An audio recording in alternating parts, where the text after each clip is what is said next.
how you make people intrigued. The secret to it is it has to lie in the narrative, the word narrative. It has to be a question that progresses you forward in the direction of the narrative. Oh, I want to know who killed that person. Oh, I want to know who is that person in love with.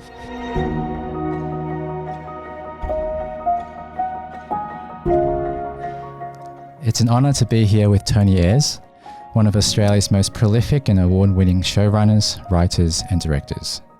He has created hit TV shows such as Clickbait, Nowhere Boys and The Slap, which is nominated with a BAFTA award. Tony, behind your accolades, it's really your personal story that truly inspires me. In your second feature film, The Home Song Stories, you beautifully and heartbreakingly try to understand your dear mother.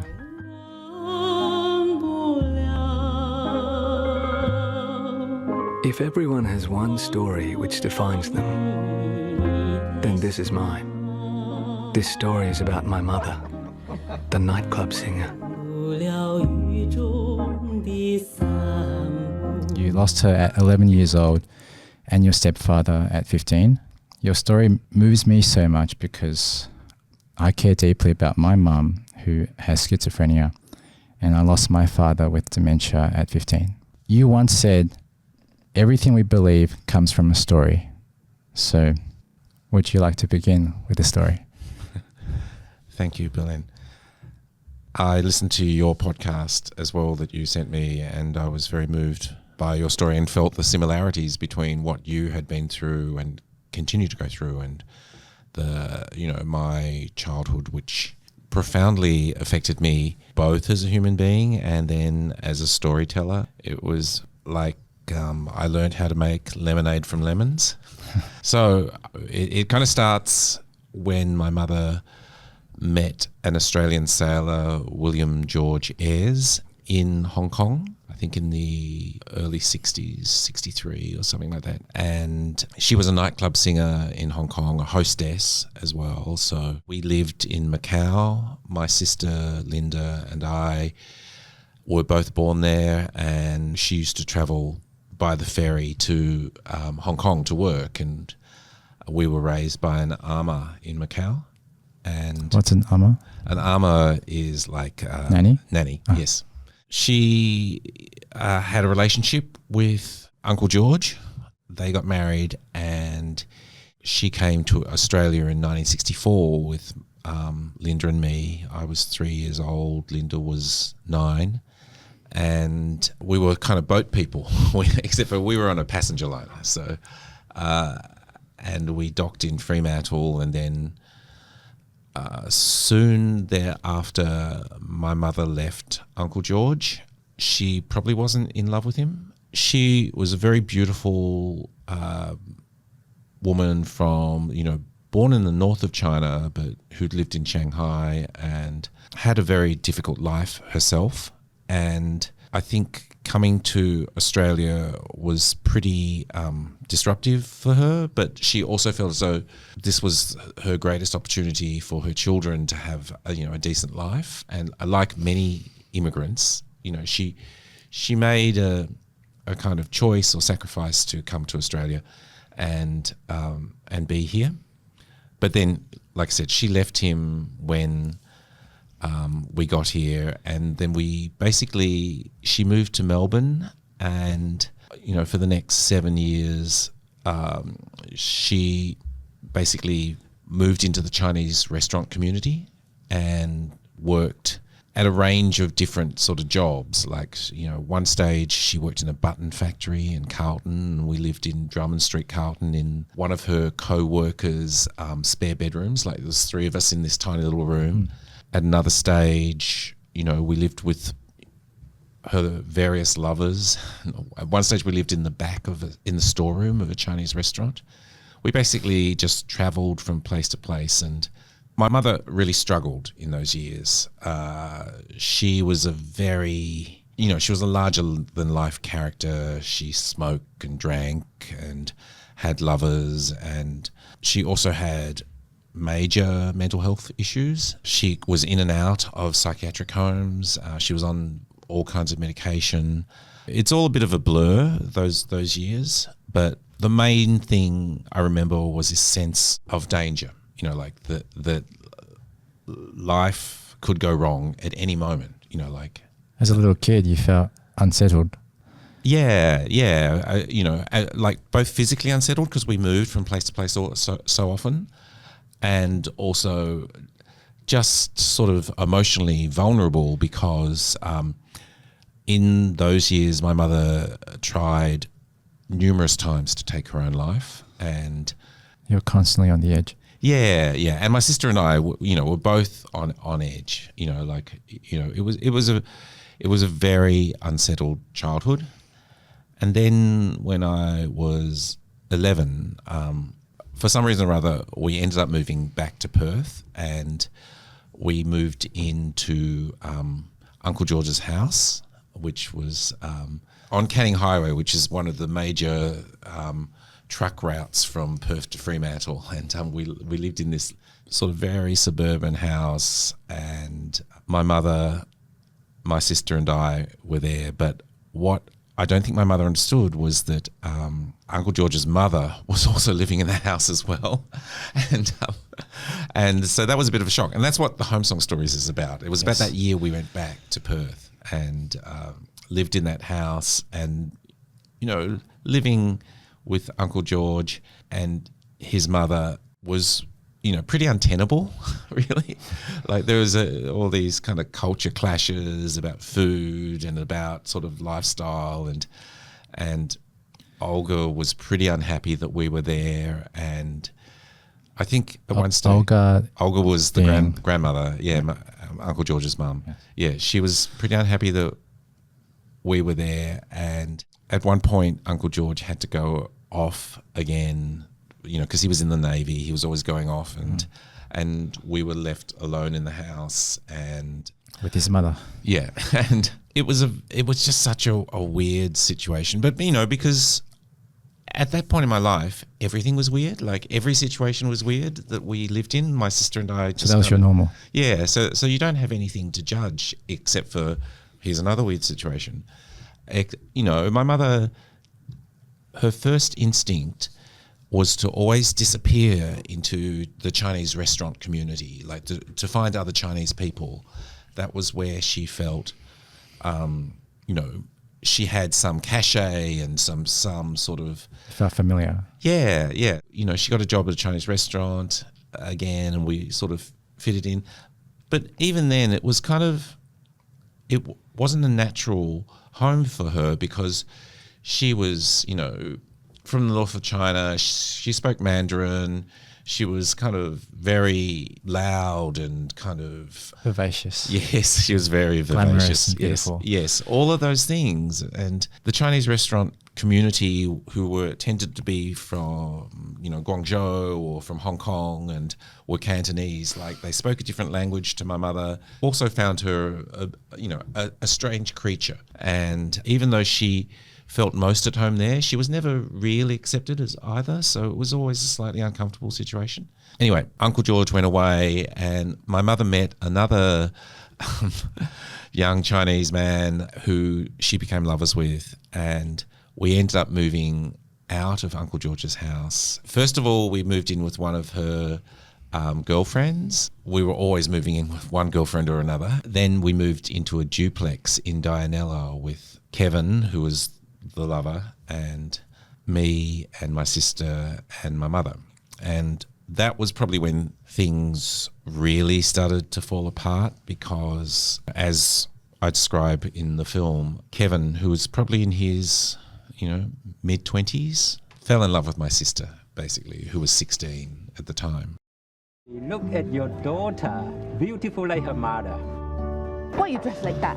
My mother got so upset by that she turned on my sister, really unfairly. Like she turned on my sister rather than turning on Kevin, and she gave my sister such a hard time that my sister tried to kill herself with pills. Then my mother felt so bad about what she'd done that she tried to kill herself as well with pills, and they both ended up in the same hospital, one floor apart, you know, and that was always like such a strange and kind of sad and odd thing to have happened that, you know, that I thought, oh, I can make a film about this. My sister, who always loved my mother, you know, my sister is the most remarkable woman. She's 6 years older than me. In all of those torrid years of my childhood, she protected me. She was like my mum. She protected me from my mum when my mum was in one of her rages, but she protected me from all of these terrible situations. She cared for you so much. Yeah, and I cared for her as well. Like we had each other's backs, and that was kind of what got us through that childhood. But it took a great toll on her because she was the front line of my mother's anger, and because she was the girl, and you know, because I was the boy and the younger boy, and I was smart. You know, my mother was kind of prouder of me, and you know, like, you know, and boys have a special privilege within Chinese families. That's it. Yeah. My sister was often the target of her rages, and yet weirdly, my sister was so loyal to our mother, you know, like, and loved her so much. And when they were in hospital, my sister used to go up to my mother's bed every afternoon, and my mother told her the story of her life and told her things that my sister didn't know about her, and you know, and that's in the film as well. And my sister gave me the notes that she wrote, like the original notes which she had kept, telling, you know, of my mother's story, you know, her own difficult, you know, childhood, and being sold off to a man when she was a teenager, and losing 2 children before my sister and I were born. Like there were, you know, she went through a lot. You can understand who she was, you know. And my sister and my mother sort of brokered some kind of rapprochement in that time. Unfortunately, my mother was kind of broken at that stage, and you know, when they both got out of hospital, there's another story which didn't make the film, but is kind of real and true and extraordinary, which is that, you know, my mother, even though she'd had a difficult life, she was also, you know, quite vindictive, and she called the Department of Immigration to let them know that Kevin, this man who was in love with my sister who had betrayed her, was an illegal immigrant. And so she dobbed him in, and we never saw him again. And I found out many years after, when I was actually researching the script for the Home Song Stories, we found out that my sister had actually rung him up at the restaurant where he was working and warned him that the Department of Immigration was going to turn up, and he basically left the restaurant and got his wages, went straight to the airport, and basically took a one-way flight to Sydney, and with nothing but the shirt on his back, and he started his life all over again in Sydney. Right. And then he returned back to Perth many years later to find my sister, because he was still in love with her. And by that stage, we were no longer part of the Chinese community, so no one knew where to find us. Right. But they actually both got married to different people and were living 2 suburbs apart for all of that time. And it was only when we tracked him down to research the script that I found out this part of the story, because my sister had completely forgotten that she had rung the restaurant to warn Kevin. Yeah. That's another movie in itself. It was... Yeah, I did have a really intense, kind of extraordinary childhood. One of the things I used to do when I was a kid was just tell myself stories at night in bed, and, you know, often sort of like Chinese sword fighting stories, or I used to read comic books. I made up comic book heroes, and I used to, you know, and the narratives were always about being able to have some control of your life, being able to control the outcome. And be the hero.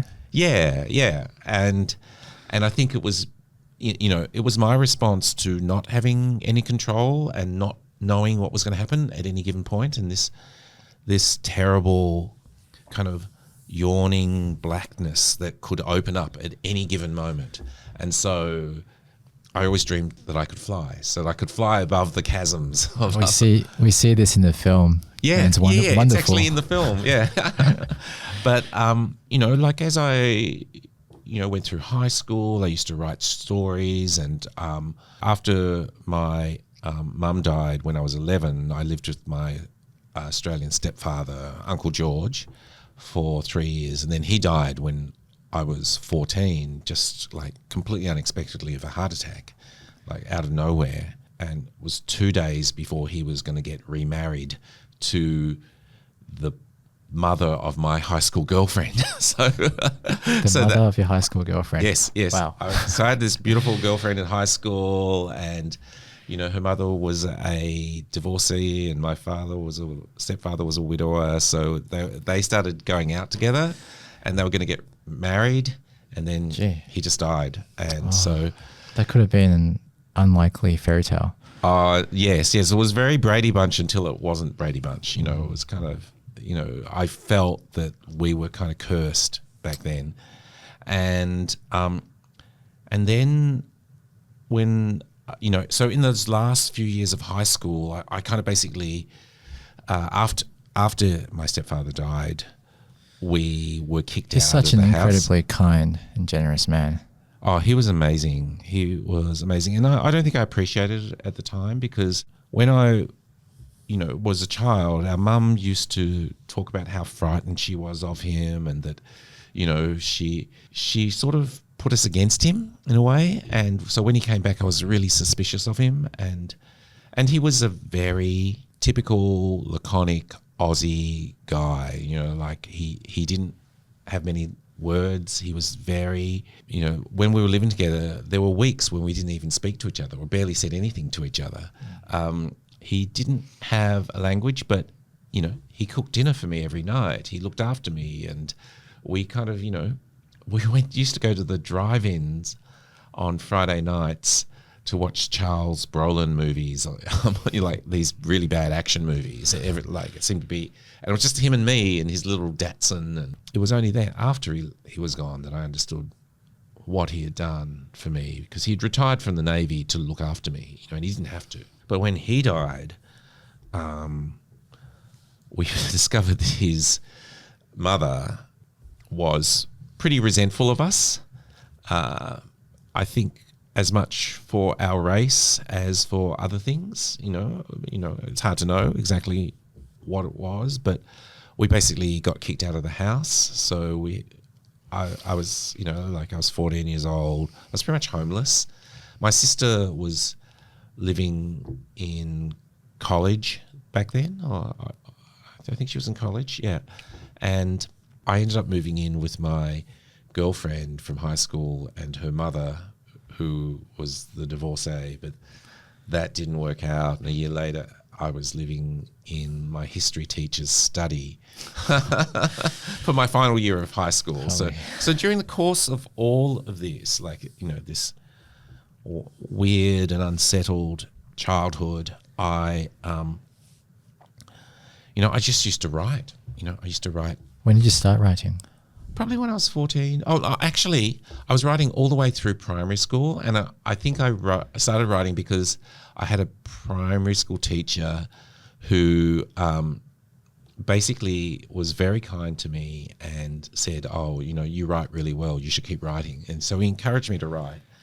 And often they were bad poems or terrible, like half stories that I never finished. But eventually I just started using that medium to kind of help process my feelings. And it wasn't just about my family. I think it was probably back when I started writing, that was too much. So I think I was kind of more caught up in mundane realities, like, there was a boy I was in love with at school, and I used to write love poems to him, and, yeah. And then when I got to university, I kept writing I kept writing short stories, and I think that's when I started kind of tackling, unpacking my childhood and the things that had happened, and my feelings about things. And it was writing as therapy, basically. Yeah. I was using it as a way to understand what had happened to me, what had happened to my sister, trying to understand my feelings towards my mother. Then I ended up kind of, going from university to art school to eventually to film school, because I didn't really know what I wanted to do for a long time. The one thing that I did have in my favour was that I was always really smart. Like, I was always good at school, and that was also my salvation. Like if home was impossible, Yeah. all of my sense of myself was to do with school. So doing well at school, I was always really good at getting in good with the teachers. I used to sit near the front of the class, and I would always have my hand up, and I would always be answering the questions, and I was a bit cheeky, and I was a bit funny, and the teachers always liked me.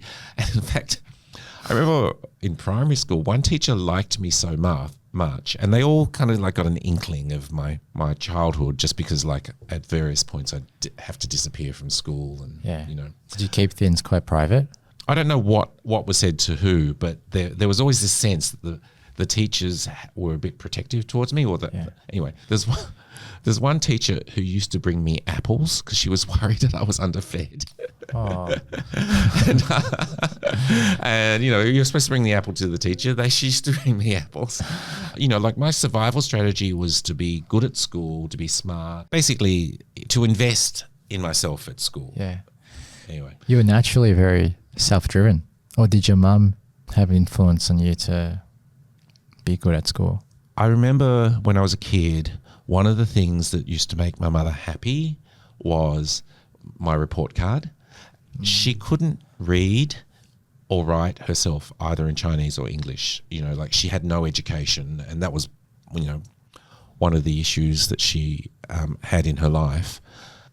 She used to take my report to the Chinese restaurants where she worked, and she would get the other women to read it out loud, and she was really proud of me, and that was a great motivation to do well, because that these days I think that she might have been diagnosed as bipolar or something like that, but I'm not sure. We never were privy to her medical records, but my sister and I basically lived for the moments when she was happy. Like, they were the best moments. And for instance, she used to make these Chinese dumplings, like dim sum, and that was always a sign that she was in a good state, in a good way. Yes. And so and there would just be like hundreds, like she would make, hundreds of them, and there would be steamed ones and boiled ones and fried ones, and that were always a cause of celebration. So that was one of your happiest times. Yeah. And for me, the other happy time was doing well at school. Because I was always like top of the class, and she would be really proud of me, and so made you feel really valued. Well, it was that she was happy, and when she was happy, we felt safer, Yeah. So that there was always an incentive for me to do well, and that that just kind of stayed with me throughout my life. Yeah. Can I mention your sister in the film? Yeah. It was really interesting seeing your sister in the kitchen where she's studying, doing her homework, and your mother in the film calls her out and says you shouldn't study. Yeah. You should help with the dishes. So that's in contrast to what you've said. Yeah. I mean, I might have invented that, but I do remember that Linda was not valued in in the same way as I was in terms of her academic achievements. She did really well as well. Is there a difference I with think it was Chinese agenda. mothers with... Yeah, I think it's very much that, Chinese mothers are... My mother was harder on my sister than she was on me. And she celebrated my successes more than she celebrated my sister's. She kind of basically drilled into my sister this idea that my sister's duty was to look after me, the younger, Didi. And I think that's a traditional Chinese kind of thing that came from her background and the way that she was treated as the youngest daughter, like she was mistreated as well. So you can sort of see how there are lines of transmission of, like patterns of abuse, that kind of, you can draw that conclusion fairly readily from watching what had happened. Sometimes you can't help but treat people like how you've been treated. I think that what happens is that, for all, sometimes even though you consciously are doing it or unaware of doing it, like many of our responses are automatic. They're not kind of like conscious.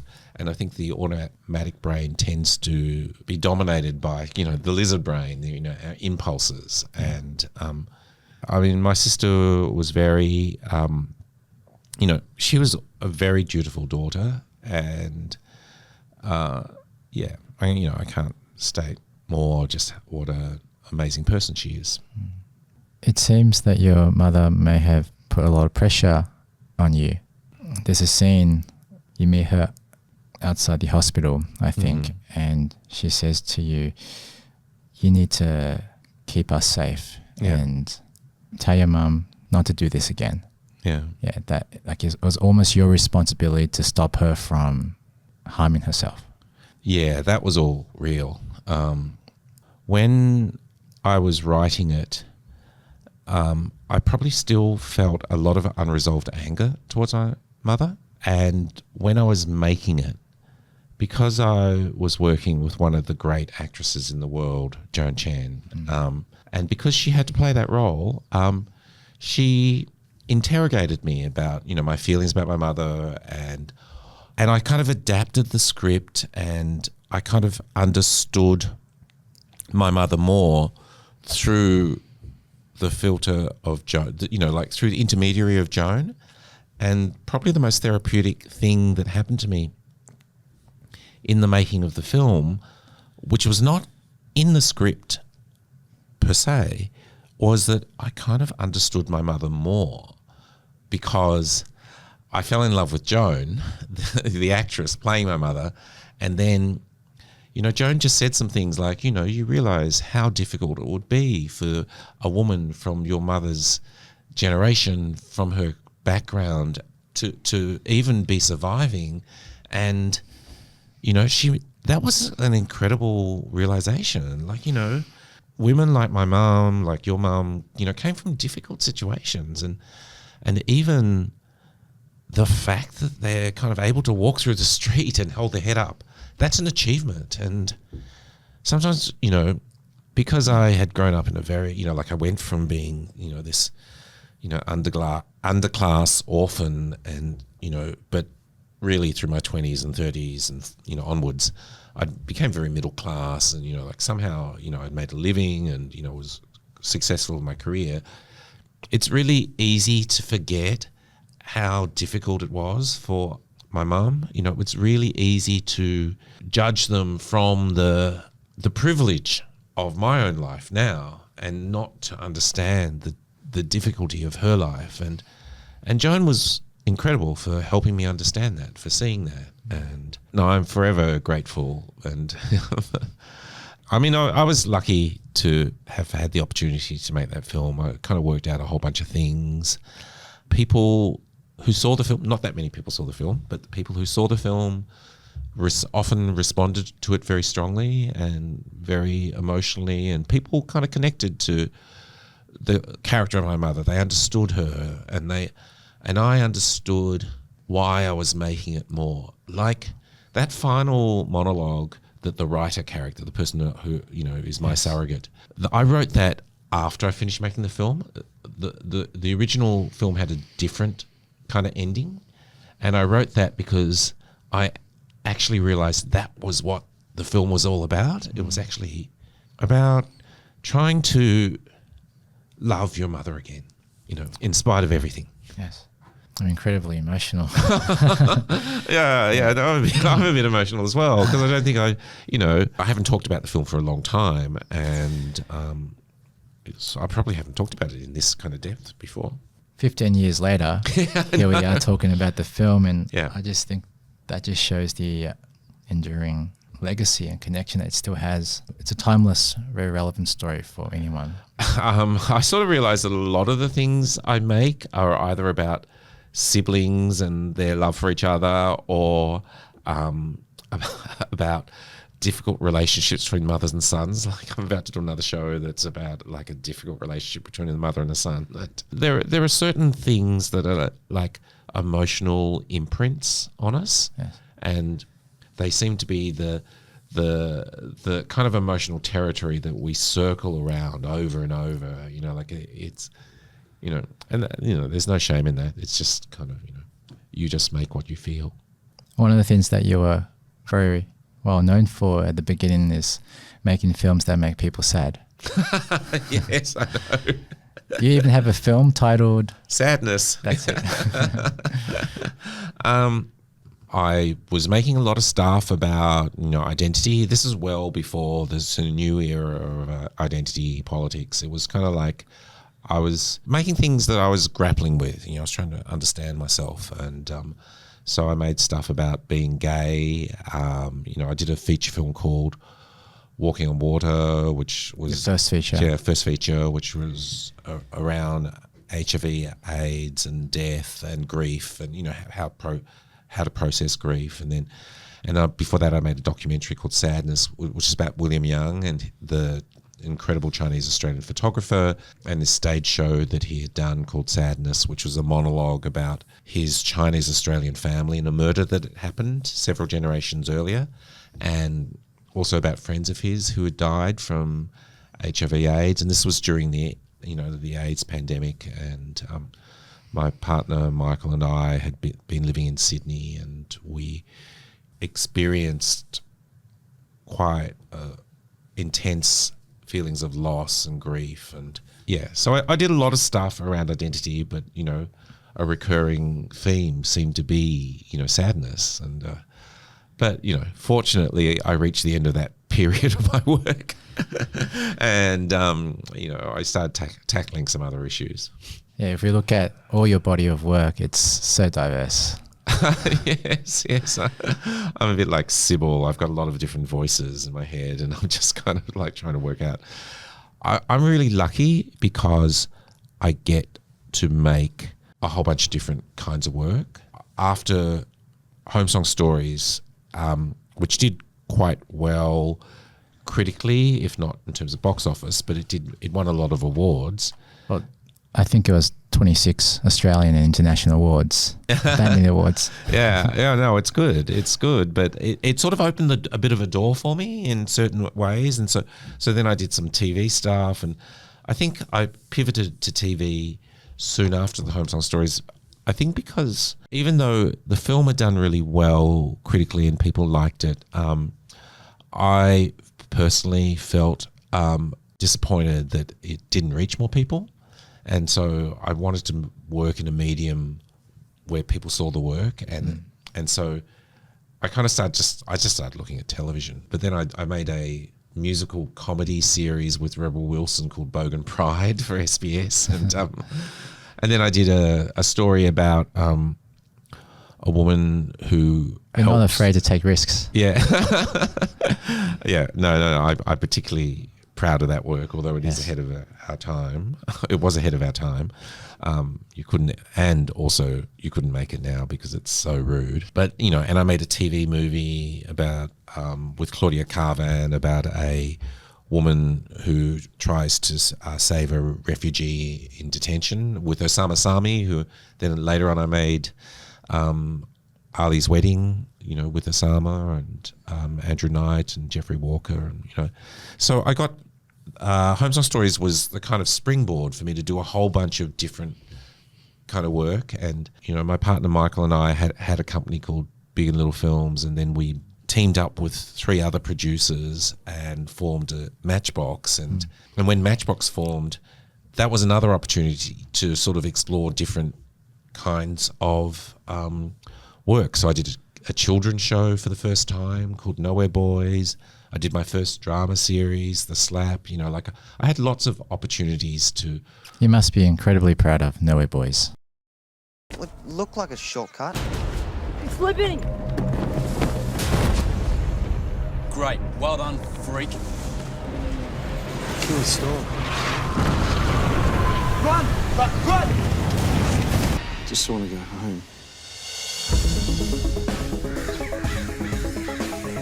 I think there might be forces at play which we don't understand. But I'll find an answer. I love Nowhere Boys. I got a lift here with the composer, Cornell Wilczek, and we were just talking about what a special time it was. Like, it was... She still gets letters, right? From Cornell kids. still gets letters, yeah. The composer. Yeah. Cornell still gets letters. So people all around the world really appreciate it. Yeah. And, you know, it's really solid. It's a really solid show. Yeah, it won every award for a children's show in the world. Like, it was just phenomenal. And it won a BAFTA, it won an International Emmy, it won a Rocky, which is Canadian award, it won a Logie, 2 Logies and an actor award. You know, it was a pretty phenomenal ride. And I kind of like, I always took it for granted. Like, oh, you know, that's what happens when you make a kid show. Actually, it's not, but, you know. And also, I loved working for a younger audience as well, because the work, when it impacts on people like kids, it stays with them, and they're so passionate about the work.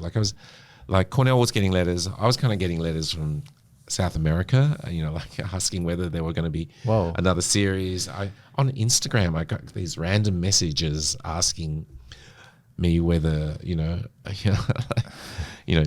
2 of the boys were actually lovers, or, you know, it was. Yeah. So somehow it had kind of reached this young queer community in South America, in Argentina, and they were all talking about it. It was just kind of it was a wonderful time, and would have been really unexpected. It was blown your mind how it was unexpected, how broadly it reached. But it was also like a reminder of the power of storytelling, you know, and storytelling was my way of saving myself from this impossible situation. I think a lot of people look to stories to escape from difficult situations. You know, when you imaginatively project yourself into a story, like, you know, you become that character. Like, you jump into the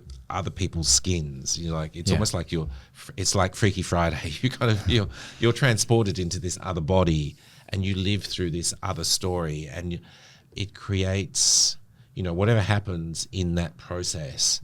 You know, your synapses spark, and your adrenaline, you know, heart beats, and you feel the heartbeat of another human being in your heart. And I think that helps us. You know, it helps us learn things. It helps us feel empathy towards other people.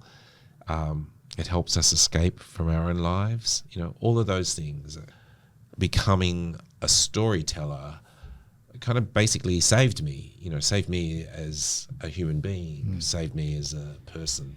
Combining a little bit of psychology and philosophy, let's say, something that happens in our lives day to day, at any given point in time, we interpret that event, a story in our head. The same thing could happen to person A and person B, and they would feel very different based on the story they interpret it to be. And with the childhood that you had, someone else in your shoes may have come out of that extremely broken and have their whole lives could have been derailed.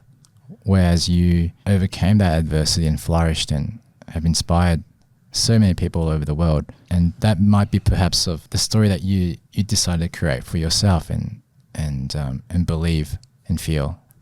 Yeah, I think that one thing I remember really distinctly when I was 11 years old, when my mother was still alive, like I was a really lonely kid because we had moved from place to place all the time. Like when, like I went to 4 different primary schools in grade 4 alone. I think I went to, 11 different schools, just in primary schools. Yeah. So I never really had friends. But one day, this popular boy at school was walking down the hill with me, and we just started talking. And he was really popular and sporty, and I thought that he would, potentially be my friend. So we joked and laughed and got on really well. And up until then, he'd always scared me because he was like a bit rough. And then as we were going past my house, this is when we had moved back to Canning Highway and just before my mother took her life, she was not in a good way, and she came out of the garden, and it was the afternoon, and she was still in her dressing gown, and this was in the film, and he just looked at her and I knew something. He was thinking something. And then the next day I went to school and I saw him, and I was going to go up and talk to him, but I saw that he was talking to these other boys, and I knew that he was talking about my own mother, and I felt such shame and humiliation. Like I don't think I'd ever felt that before. I went into the toilets and I locked myself in the toilets and I started crying, and then I had this weird thing happen, this moment, and it sort of stuck with me for the rest of my life, which is that I said that I wouldn't feel sorry for myself, that I would not be a victim. Weirdly, I think that was, the most profound thought I've ever had, because Wow. in spite of everything that had happened, I never really thought of myself as a victim. Like I never really thought, I always thought I can fix it. I can do something.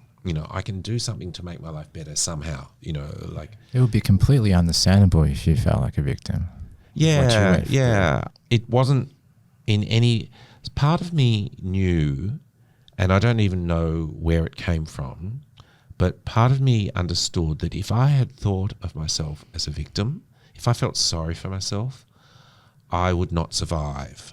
That the best way for me to have a life, and that was to believe that I could make things better somehow, that I had some agency, and that's, generally that's the way I've always been. Like even to this day, if something terrible happens, or like if something doesn't go my way, or I get disappointed, like I kind of have to live with that feeling for a while, but then soon after I'll kind of bounce back and I'll go, okay, now this is how we deal with this situation, or this is how I fix it, or this is how I work around it, or I can do something to make this situation better. I think that if you feel powerless, if you feel unable to act in the world, I don't think it's psychologically very healthy,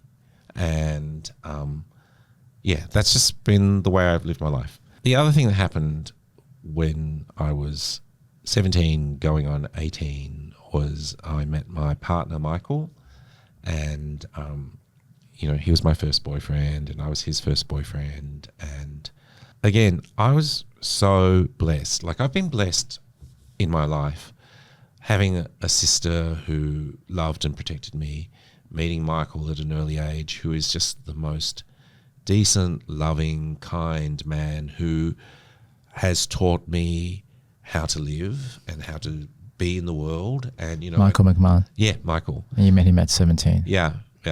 We didn't consummate it till I was 18, so it's legal. It was legal. But I have been very blessed to have these people who have helped me live, and because absolutely, given the mess of those early years, the first 16 years, you know, there are all kinds of potential outcomes from that. And, and I've been able to navigate a largely decent, good one, you know, good series of outcomes, but very much with the help of other people around me. What really struck me was when you said you went from being very unlucky to being very lucky. Yeah, it was kind of like I used up all of my bad luck in the early years. It could not have gone any worse. Like, you know, they were really, really bad.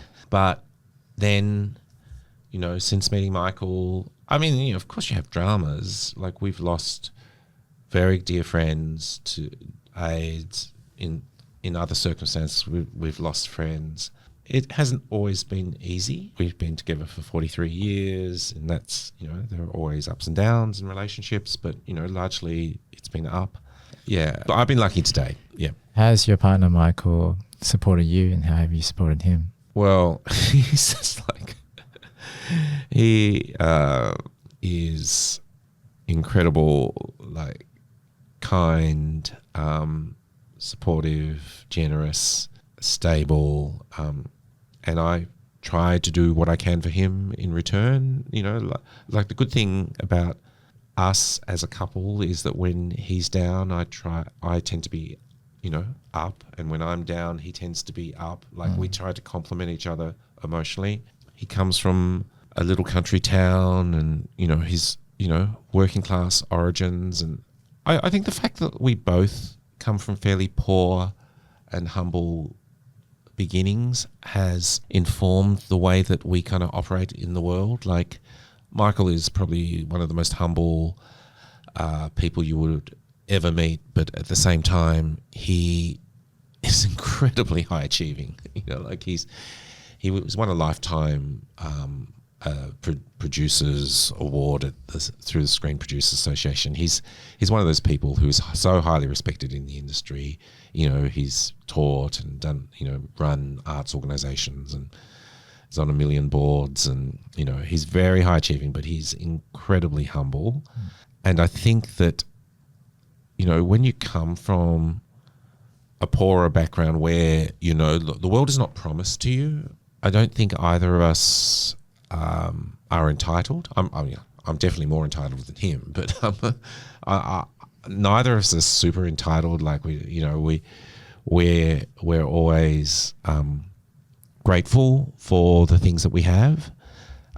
We're both aware of where we came from, so, you know, like, Michael still is close to his family. He goes to the country, you know, whenever he can, you know, tries to help out. You know, I'm very close to my sister. So, you know, we basically try to be as good and decent in the way that we live as possible, and also we just try to help other people wherever we can, you know, in terms of our work, or, you know, in terms of our lives. And I know that model of living comes to me from Michael, because that's who he is, and you know, we're pretty lucky that way. That's so beautiful.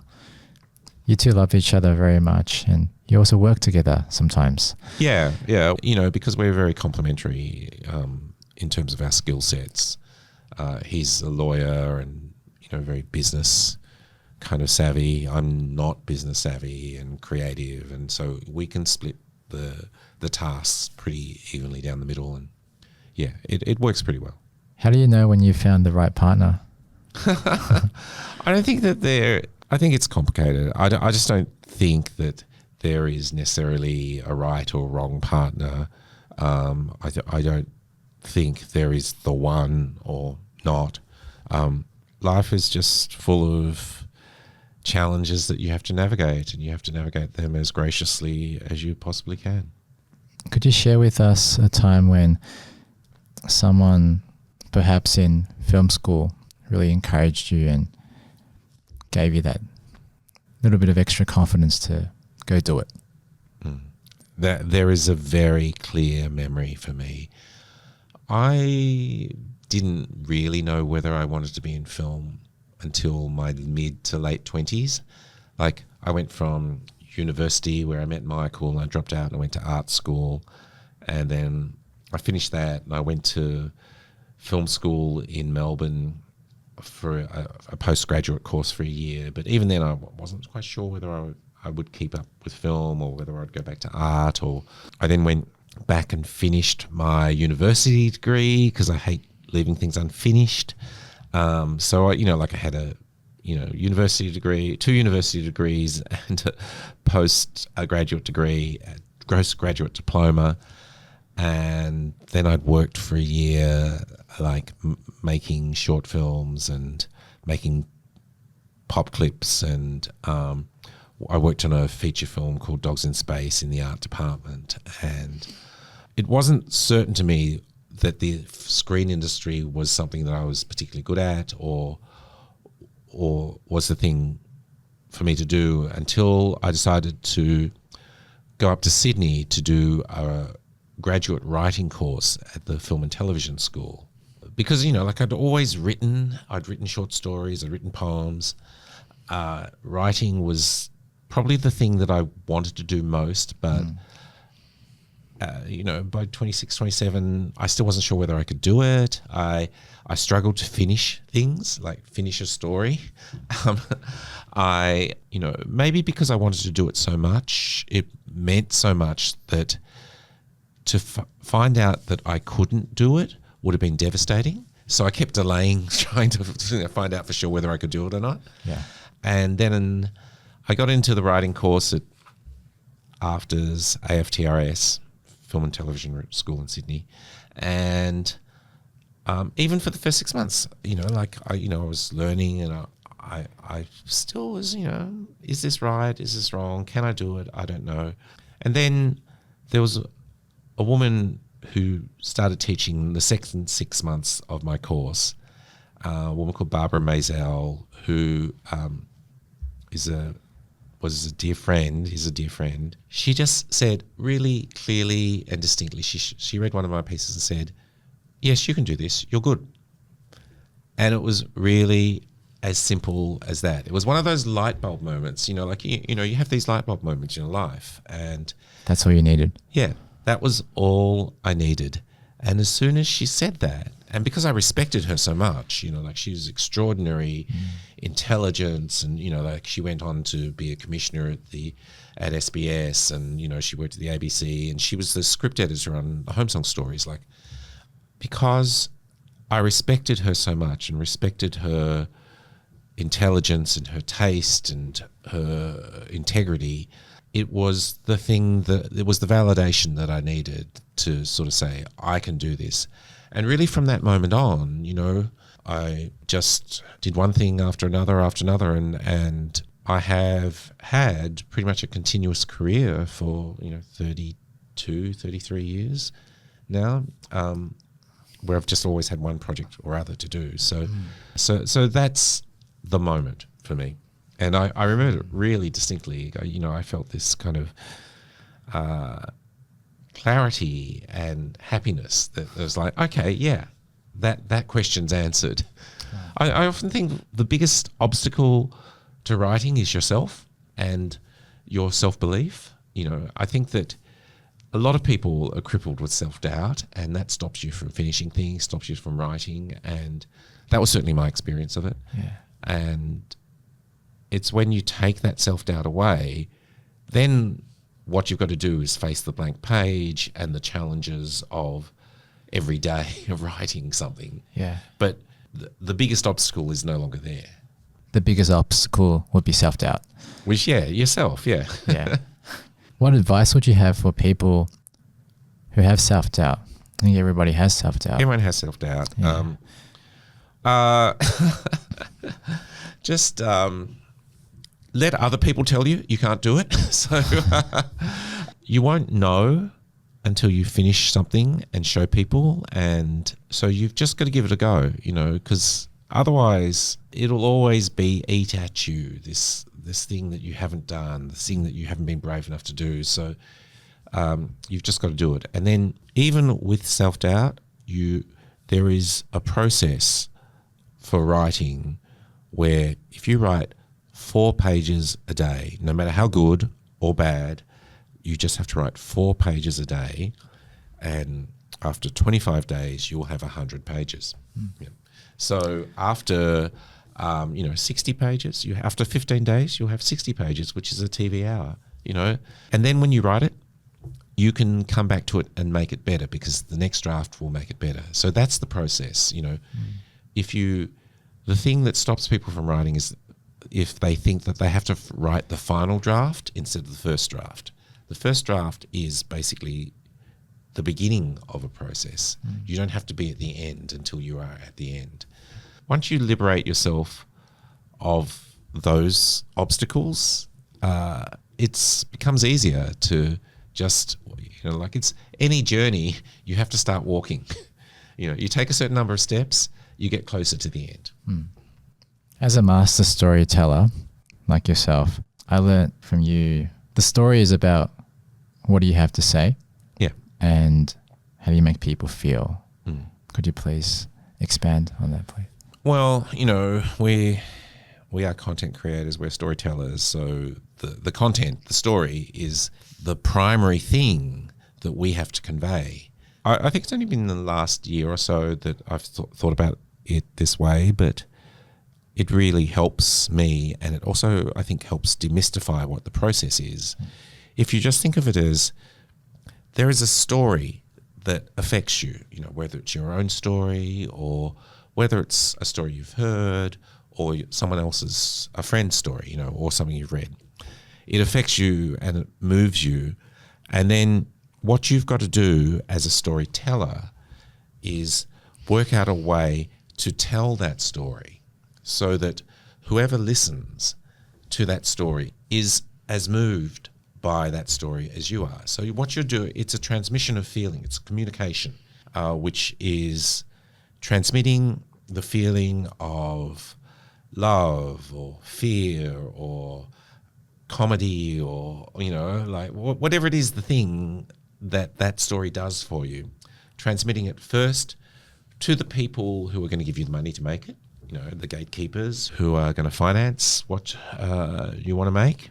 And then once you've convinced them, you've got to then make it and make something that will convince an audience. And your capacity to make people feel what you feel is almost like a determination of whether you've got to have a career or not. Because if you can't do it, it's going to be harder to get money the second time around. What makes people feel? I think everyone feels differently. Like, I used to, in the early part of my career, I was kind of gravitating towards things where you felt badly or where you felt sad. And I think it was because I had felt so much sadness in my life that was my natural emotion, that I understood that feeling. Like I understood all the moments that led up to it, or the context of it, that I really did from a very early age, I did understand a lot about grief. I sort of graduated to other feelings, and I'm kind of like really happy I did. Feeling love for someone, I think, is that's an important feeling. Trying to sort of unpack and understand why people feel that for each other is that's a whole industry. Making people laugh, that's pretty cool. Yeah. And I think each emotion has its own science. Has it, comedians are also weirdly kind of like, they talk about, when you listen to comedians talk about comedy, they speak almost like scientists. They talk about comedy in this technical way, which I find really kind of fascinating. Yeah. And not in a way that I've ever thought of or talk about comedy. In the science of making people confused, I think I was quite good at that before. Yeah, that's a harder one to make a living from. Yeah. Because, generally speaking, people feel confused enough, so they're not often prepared to pay for it. I think you want to make people intrigued. Yes. Rather than confused. Yeah, that's a technical thing in storytelling, and it's kind of like a mistake that a lot of younger writers make. They sort of think they don't want to be too literal, so they don't want to be expository, which I completely agree with. But instead, what they do is they don't give the audience enough information. Yeah, that's the mistake I've made so much before. Yeah, so you've got to know how much to tell the audience and what to not tell the audience. And it's a very fine line, and one makes the audience feel intrigued, and that's I would say that's leaning forward, and then the other one makes the audience feel confused, which means you lean back and you're kind of like out of the story. How do you make people intrigued? I think it's about asking a question, making the audience ask the right question. Like, oh, I want to know what's behind that door. Oh, I want to know who killed that person. Oh, I want to know who is that person in love with. It's a question. It's about understanding the audience question and making the question relevant to the progression of the narrative. Like where it turns into confusion, it's like, oh, how is that person related to that person? Or what are they kind of worried about? Or, the narrative question, the secret to it is it has to lie in the narrative, the word narrative. It has to be a question that progresses you forward in the direction of the narrative. That's why it's the narrative question. How about listening to your character in writing your story? I feel like in terms of the way we plot, particularly in television, there tend to be two ways of plotting. One which is kind of outside in, and the other one is inside out. And the outside in is when the plot determines where the characters go, and that's often used in very plot-driven sort of formats like soap opera or like procedurals. For me, my natural instinct is always to plot from inside out, which is let the character tell you where the story is going, because that's where the character needs to be. I just find that more satisfying because it helps the audience, believe in the character. Like nothing pulls me out of a story faster than someone doing something which I know is for the convenience of the plot, but makes no sense in terms of who they are. For the people listening out there who may be actors or writers or thinking about creating their own work, what ideas or suggestions you might have for them in terms of being able to find focus and to work creatively in an optimal way? Because we're often so busy with everything else, and you're extremely busy. How do you find that right process to work? That's a really hard question.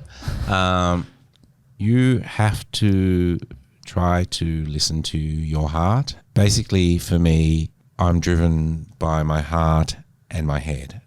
That helps me decide, one, what the story is I want to tell, two, how I'm going to tell it, and then three, who I need to work with to make it happen. I mean, it's a very tricky business because you need to work with people. So I think the first thing I would say is think about who your collaborators are and try to find the people who can make you better at what you do, because that will elevate you as, either a performer or writer or a director. None of us do it alone. So find your people. I think that's a good starting point. And then find your voice. What is it that you have to say that is, say, different from what other people are saying? It's super, super competitive. So what is it that you have to contribute in this kind of noisy, if you want to be heard, you've got to say something that's worth hearing. Yes. So what is it that you've got to say, and that's to do with, for me, that is to do with the transmission of feeling. And then, I think once you've got those two things, let them tell you the path towards completion. You have to find a way to make the work that you want to make. And if you find the right people to work with, they'll help you, guide you along the way. And if you find the right story, the story will help guide you along the way. And there is no guarantee for anyone, because we work in a business which is this weird synthesis of art and commerce. So one thing I would say, if you can make things low budget, that will give you more creative freedom than if you need, millions and millions of dollars to do your job. I think creative freedom is your best opportunity of being noticed, because that's when you're going to be the purest version of yourself. So I look at some of the work that I've done, and, like there was a series of low budget documentaries that Michael and I produced called Anatomy, 12 half-hour documentaries about art in the human body. Yeah. And some of the work in there is what I'm proudest of being involved with. We sort of championed a whole bunch of young documentary makers who we're friends with to this day, who we, really value and respect. Sometimes having that kind of freedom to just be utterly yourself is something to be appreciated. I made a short film about my mother with schizophrenia, and it's about caregiving and how to be a son and also be a good example for your sister. It has touched a lot of people, my short film, but I feel guilty in that this is a film that I'm afraid and I will not show to my mum because my mother would not like to be seen like that. And there's so much that I would like to share in story about my upbringing, my mother, my father, and it helps me understand, and it could possibly touch people, audiences. But there's this part of me very deep down that's like, well, if my own mother and my own father, my father who's died, wouldn't be proud to watch themselves, is it worthy of doing? That's a very difficult question. I think that at some point maybe you need to talk to your mum about that. Just raise it with her and see what she thinks. Because I think that it's your story, and you have the right to tell it, but it's also her story, and that overlaps with your right to tell it. So you need to have some clarity about that. This is very personal, and you don't need to answer it. How do you feel about it with telling, let's say, the home song stories with your mother? I talk to my sister a lot about the film, and she's really proud of it, and it was very particularly exposing to her, but she was 100% behind it. I couldn't have done it without her, because like I kind of said with you, it's partly my story, but it's also very much her story, and so we had to do it together. Yeah. And what would your mum think of the film? I don't know. I honestly don't know. I'd like to ask you, is there something that you are struggling with at the moment in your life right now? I've got so many struggles. Yeah. There's always things that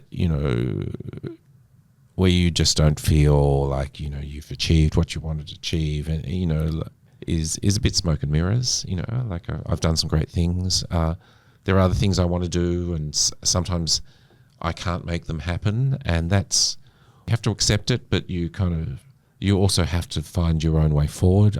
Like I said, my natural impulse in this situation is to never give up, and just, like I am persistent, and I will keep trying in different ways, different forms. This industry, you have to remember to celebrate the successes, because the disappointments will be inevitable. So you've just got to kind of celebrate the successes, and I don't think I've always been great at that, but I'm trying to get better.